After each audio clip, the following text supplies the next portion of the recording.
Just give us 5 minutes. We have to get an update from the Ashanti regional capital of Kumasi, and it's where we are bringing to you live pictures, courtesy Prince Appear on the ground, day 2 of the pilot exercise of the Electoral Commission. Prince, what do you have already? What are you observing, Prince? Yeah, Roland, if you can hear me, we are currently at the EC's office here at the Ashanti region. As I speak to you now, the exercise is yet to start, and currently the officials are putting things together. They are offloading some of the equipment from their vehicles. Others have already started putting the devices together to get it started. I should say that this place is pretty much an enclosed area. So even before you enter, you would have to go through this side where there are a number of hand washing machines. So you have to go through that side, wash your hands and sanitize if it's possible before you come to this side on my right hand and get seated. You must observe the required spacing protocol, and that is what is happening there. Then after, when the process starts properly, you get there with your passport and national ID and get registered. But now the process is yet to start. We are told it will start at 8 a.m.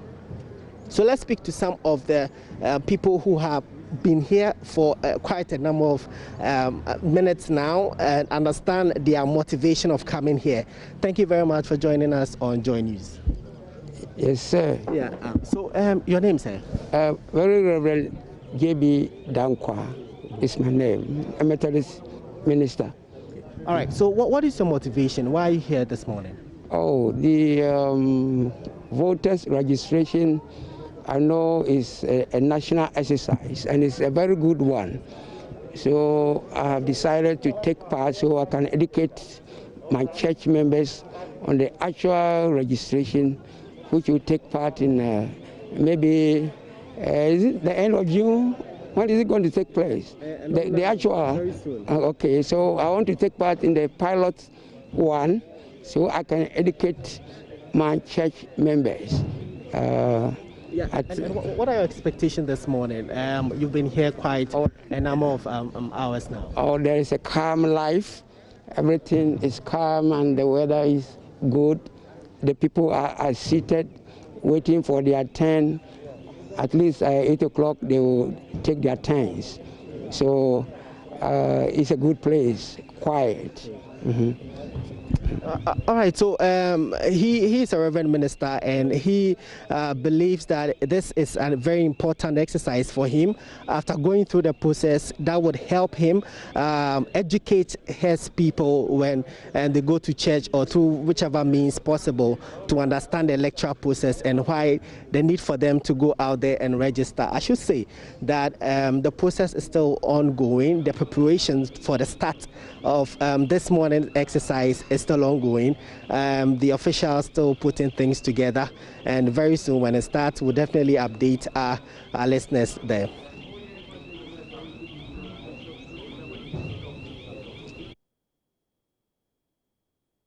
Well, critically for Prince, have you spoken to the Electoral Commission about how they want this exercise to go, how long it is going to be?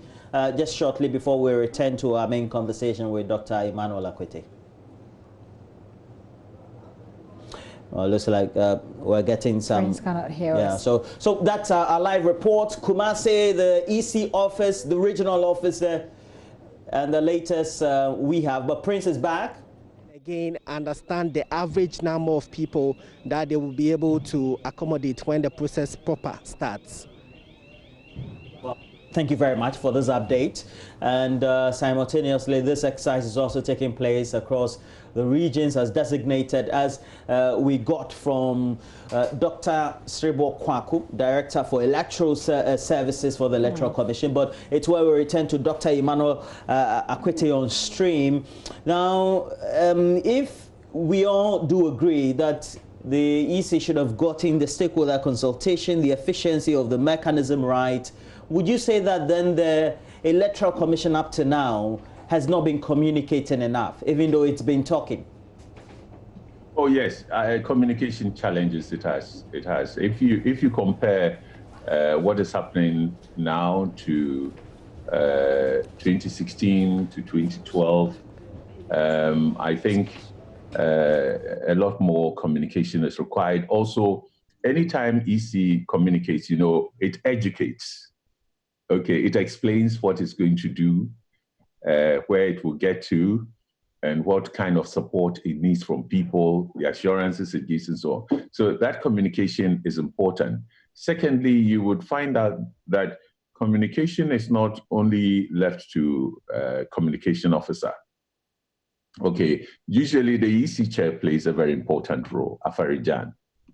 Okay, will step in to also be pedagogic, of course, the team about how things are going, and various other persons, not only the bureaucrats, but also the commission members will do that.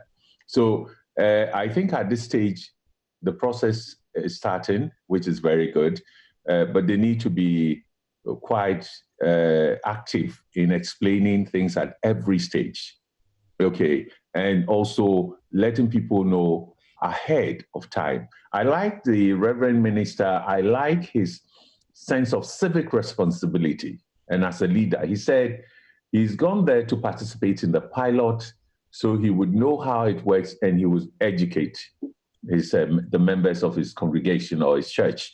And I think that that's the attitude we all must assume.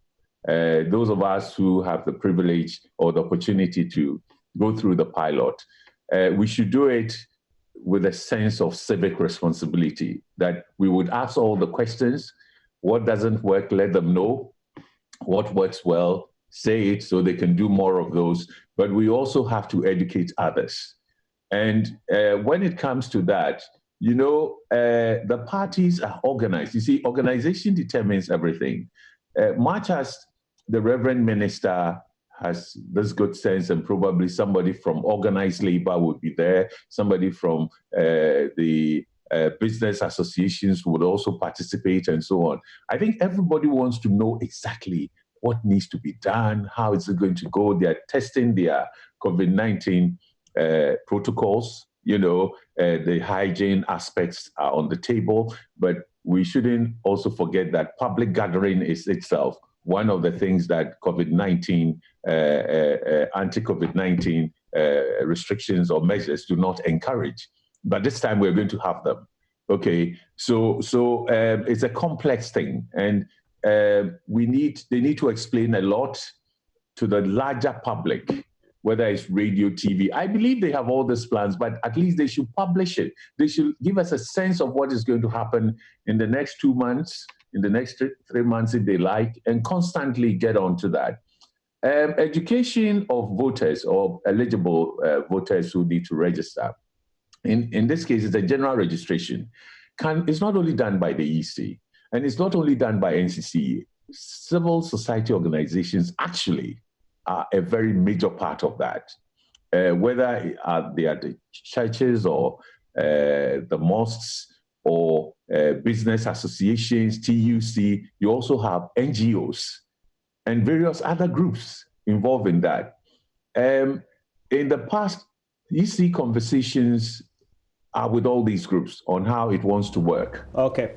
By now, 6 months at the time, a lot more are involved. They know what to say. They have materials that you would go for, read, and start the education processes. And it is supported.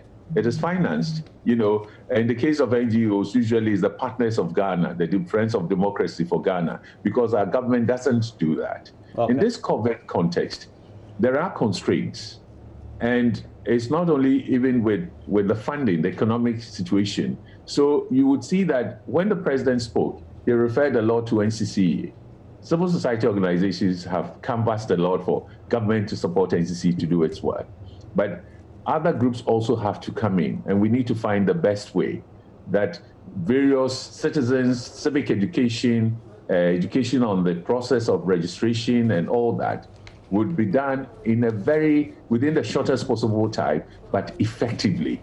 And that also needs a plan, and it needs the leadership of the EC.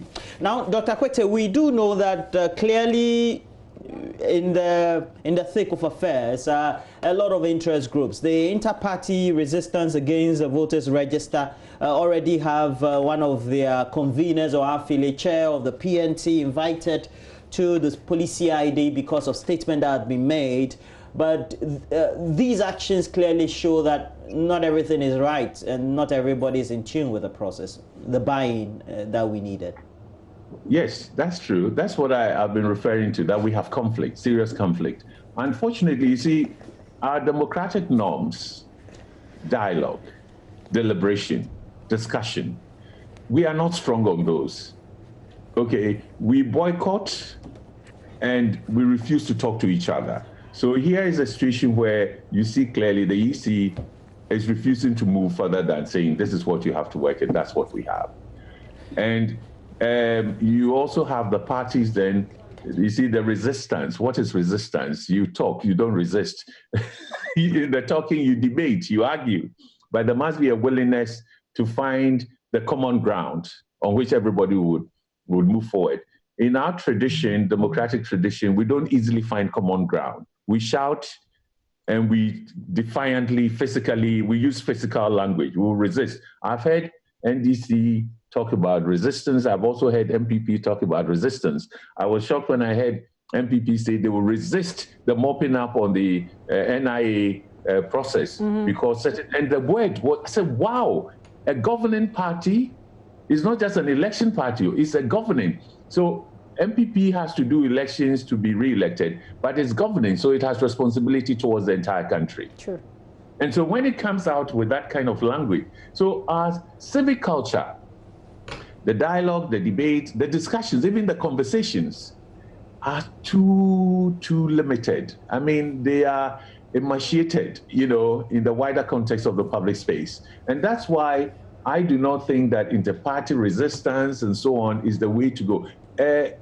EC must provide the mechanism, the space. That's why I gave the example of 2015 when the EC decided rather to get the eminent persons to organize the workshop and bring all stakeholders involved. Election is not just our major parties and so on. It's we are the voters.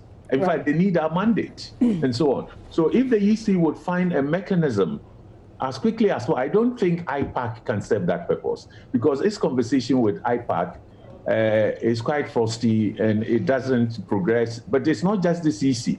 It was the case with Dr. Farijan. It was the case with even Charlotte Osei, you know, and sometimes then we go to court. Yeah. We don't talk enough to resolve an issue. We quickly go to court.